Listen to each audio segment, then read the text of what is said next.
Hello everyone, welcome to Debit Credit Nation. Today we are going to learn SAP FICA. We are going to learn the account balance of SAP FICA. Now what is SAP FICA? For accounting purpose in SAP you have a very famous and widely known, widely used module which is FICO, that is Financial Accounting and Controlling. Now in FICO all of the accounting processes take place, but FICA is a sub-ledger of FICO. Now why, if we have FICO, why do we need FICA? The reason being, for few of the industries where the daily payments are huge, daily transactions are huge, like for example a lot of invoices gets posted in a single date, lot of payment happens, lot of payment needs to be written off as bad date, okay, a lot of refund need to be take place. For those industries we can use the sub ledger which is FICA. Example of such industries can be utility, because suppose you are involved in generation and distribution of gas and electricity and water in your state. Now in that case you need to print a lot of bill in a single date. A lot of customer may make payment via using various UPI or a lot of automatic payment apps. So that way, if on a single day a lot of payment gets posted into SAP, FICO will not be able to handle that. They don't have those functionality to manage the batch processes. That is, in a batch, suppose in a day more than 50,000 payments gets posted or more than 50,000 invoices gets posted. Those batch transaction cannot be handled by FICO. That's why we can use a sub ledger which is called FICA, and we post those mass transaction, those batch transactions into FICA in batches, and then we transfer all those posting into FICO in a summarized way. So that is the use of FICA over and above FICA. Now I'm going to show you the basic functionality of FICA, which is I'm going to open the account balance screen of FICA.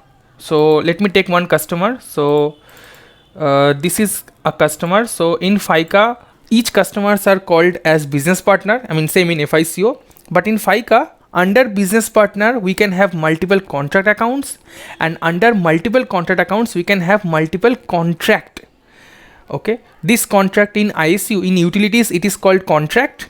In BRIM solution it is called provider contract. As I mentioned that different industries can use FICA, so utility was one of the example. Other example can be subscription based model. For example, we have right now a lot of industries moving to subscription based model. For example, Netflix, Amazon, you may subscribe to Amazon products or Netflix or LinkedIn, and by paying say $9.99 for 3 months. So this is subscription based models. For this industry SAP has created another module called BRIM, Billing Revenue Innovation Management. So for BRIM, under contract account we can have multiple provider contracts. So since this is an utility version, the business function utility is activated over here in my system. I'm going to show you utility account balance. The T code that is used in FICA to see the account balance is called FPL9, and here I enter my contract account. I have entered my contract account and I can see that list type says all items, and next I need to click on continue. So see, these many items are already posted. So, and currently all the items are paid or cleared. So what we need to do, I am going to start from scratch. That is, I am going to post an invoice, then I'll make the payment. To understand that this contract has been billed till which month, there are two options. Number one, so you see there are 3 invoices. This IN document type means invoices, and if you see the due dates, the latest invoices due date is 2/23. So this looks like the latest invoice. Now if I double click on this document and I go to additional data, I can see the bill period. So the bill period is till 2/1/2022. So that means if I post another invoice, I have to bill it from 2/2/2022. This is one way of finding out, but in a practical scenario there can be lots of invoices, and an invoice can be rebuilt, invoice can be reversed. So always the last invoice may not reflect the latest invoice. So in that case, how can we check the billing period? We can double click on a document, then we drill down to the contract, then go to the page 3 and click on the installation. Under installation, just click on the billing period and go to document. So here you can see that there were a couple of bills. 2 invoices were posted in this account. First invoice covered this period and the second invoice covered this period. So if I want to bill this customer, I have to bill from 02/02. Okay, so let me bill this customer to start our demo. So this is my contract account. I'm going to copy the contract account, and for billing, FICA doesn't take care of the billing part. There is a separate module called ISU billing. They post the billing, but for our demo purpose, I'm going to post the billing or invoicing. So EASIBI is the transaction code via which we can post the billing invoice. So paste the contract account over here. Okay, so I'm going to bill from 3/1, that is till this month.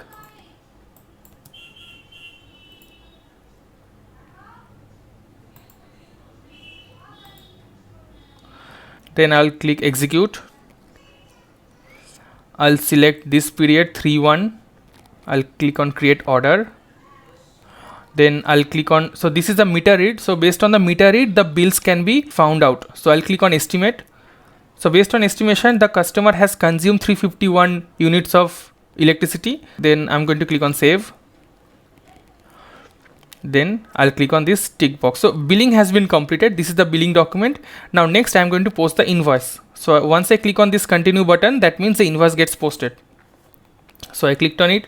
So it says bill, individual bill completed. Then I'm going back to the account balance, and here I'm going to click on refresh. I see a new document. So see, a new document gets posted with IN document number, with document type as IN, and it is red. That means it is unpaid, receivable, open and due. So what was the due date? Due date is 3/23. So because since I did back billing, today is 15th of June, but I posted the billing for the month of March. That's why the due date was also fell on March. Now how this due date was determined? If you double click and go to contract account, you see contract account contains this payment term. So payment term says 22 days from document date. Now in my document, what is the document date? It is 3/1. So from 3/1 they have calculated 22 days, and 3/23 is the due date. Okay, now the first work has been done, that is I have posted an invoice successfully. Next, the customer needs to make a payment, but before making the payment, there is a specific functionality which is used in FICA very widely, that is called dunning. So I'm going to dun this customer and see what is the impact of dunning. So dunning is nothing but collection calls. So this customer's invoice, suppose it is due for a long time, but the customer doesn't make any payment. So I'm going to dun this customer. How to dun this customer? Just copy business partner and contract account and open transaction code called FPVA /o FPVA. So I'm going to dun this customer. I'm going to select any of the existing variant, and I'm going to copy and create a new variant with today's date. So there is one date ID and run ID that I need to mention, and I'll replace the existing contract account with the new contract account that I'm using for my demo, and I'm going to replace the business partner. So as I told you that under a business partner there can be multiple contract accounts, and under each contract account there can be multiple contracts in ISU. Okay, now what is the difference between these three master data? Business partner is the customer itself. Then contract account, so there can be different contracts. So what are the contracts? See, for example, this payment term is one of the contract, that whatever invoice gets posted, it will become due in 22 days. This is one contract. Then again, there is one interest key I have assigned over here. Then the customer is residential. Then for payment, there are various payment terms I can use. Can I assign one outgoing payment method, one incoming payment method? These configuration or for dunning correspondence, like what collection strategy am I using? Okay, or can there be a third party recipient? These things I can mention under a contract account. So for each business partner, if there are different contracts, for each contract, for each agreement, we can have one contract account, and under contract account we can have contract. Like suppose I am distributing gas. So for gas there is one contract. Also I am distributing water. For water there can be another contract. Now going back to our dunning. So I have entered my business partner and contract account, and in the dunning parameter I need to enter the date of issue. Now, so the bill was due on 3/23. So in my system the dunning starts after a 3 days of grace period. So that means this bill was due on 23rd, so 24th, 25th, on 28th. So if I done this customer on 28th, the dunning will happen. So I'm going to enter the issue date by 28. So 28th of March I'm going to select. So 28th of March, and we have this trace active since I am using PRF plus. So if there is any error, I can see from this trace. Also, if I click on start current run, the dunning proposal and dunning activity will occur together. So basically for dunning, there are two separate works. First we need to execute proposal, then we need to execute activity. But if I click on the start current run, that means it will trigger both proposal and activity together. Okay, then I'm going to save it and I'm going to schedule program run. Okay, the job has been completed. Next, let's go to environment and check the dunning history, whether the dunning has started or not. So see that dunning has taken place. So that means we have done this customer, that is, so in this demo system, what is this collection activity? There are different collection steps for dunning. For example, we have done till GS01. Now GS01 stands for email reminder. So general past due email reminder. So the first time when we are going to done this customer, our collection call is going to be very polite. Hey, please make the payment. Now if the customer doesn't pay, then I can make another collection call. This time the call will be a little bit of harsher. So that way we can done, and there can be different levels of dunning, so which is in SAP, which is called collection steps. So there can be various steps, collection steps. I want to just show you one step. I can carry on dunning like next step, but I just wanted to show the dunning demo. So after dunning, what happens if I come back to my account balance screen? So the open item, if I refresh, there will be collection step will be shown over here in this column CS. Now if I click refresh, see GS01. That means if I go to the document and go to the done data and click on dunning history, I can see the history. So I have done this customer only once. Now if I done this customer multiple times, multiple line items will be populated over here. Now suppose after chasing only once, the customer gets scared and he makes the payment. Now let me book a payment. See the behavior of the entries. Now this customer is a receivable for me. So whenever I post an invoice, it's a debit entry, that is debits are shown with a positive. Now when I make a payment, it is going to be a credit entry, that is credit means negative. In SAP, we don't display debit or credit, we just display if an item is positive, that means it's a debit. If an item is in negative, that means it's a credit. So I'm going to make a payment. Now the customer may make the entire payment, or suppose the customer wants to pay only $100 out of 144. So the customer's invoice is due with 144, but suppose the customer makes a payment of only $100. Let's see how does the system behaves in that way. So let me copy the contract account and I'm going to make the payment via a T code called FP05. Here I need to enter a lot name, say pay test 1. This is my lot name and I'm going to click on create. Okay, here I want to enter the value date. This invoice was due on 3/23 and it was done on 3/28. Okay, suppose customer makes the payment on 1st of April. So I can enter the dates over here. So I'm going to select posting date as 1st of April, Friday. So, and again same posting date, document date and value date. 3 dates I need to populate. Here also 1st April. Now I'll click on new item and I'll paste the contract account and the amount. Out of 144, the customer pays only $100. Okay, then I click on save. I have to come back twice. So back, then I click on close. Yes, and finally I click on post. Okay. So posting has been made. Now see how does this account balance behave. So out of 144, I just paid only $100. So if I click on refresh, see that invoice gets split into 2 lines. One line is of $100, which gets cleared with the payment. So you see it's green. So one part of the invoice which gets cleared with my payment of $100, and the other part of the invoice which is still in red, that means it is still open. So the open item is of $44.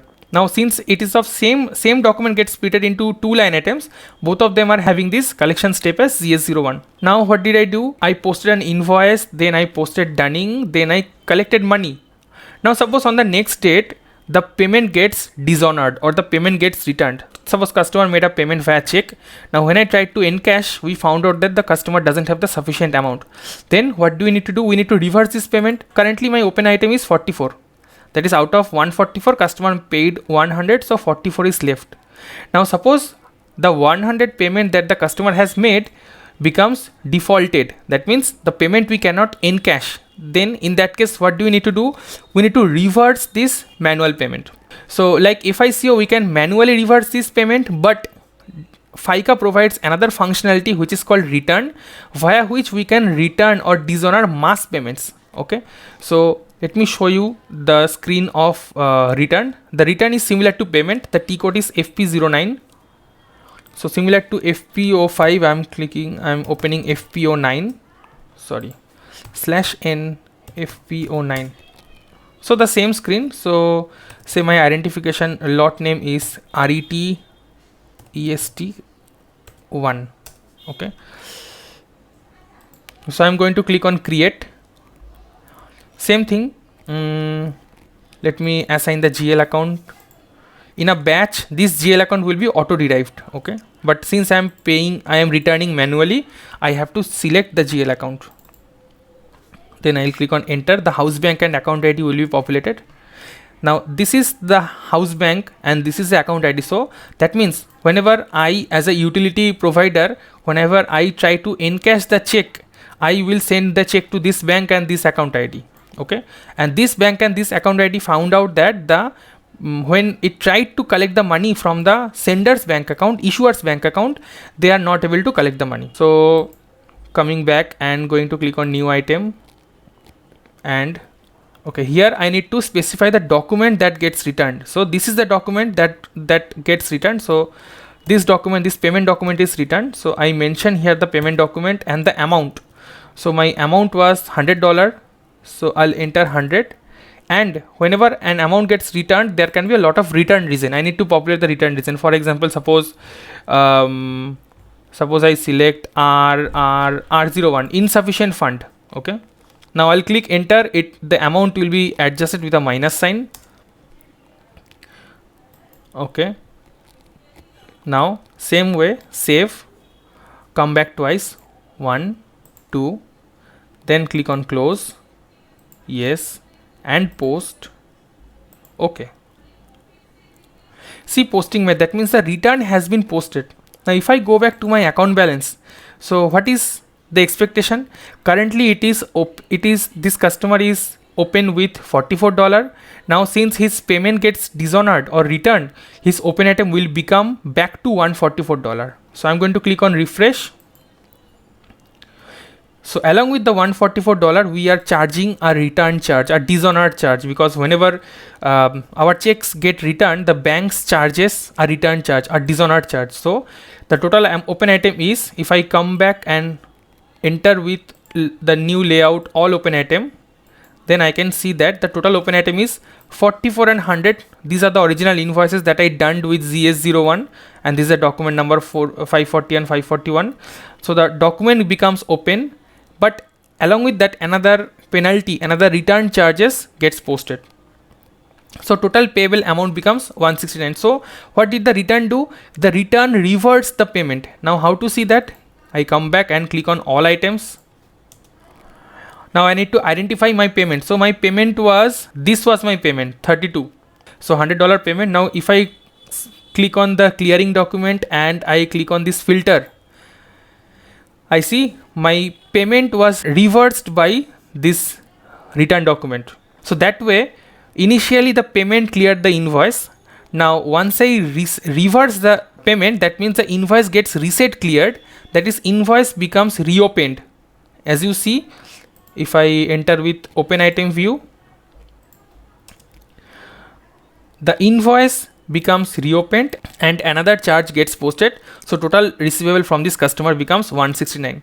Now you can see there is one field called clearing restriction 8. That means this return charges, the customer will not know about this return charges right away.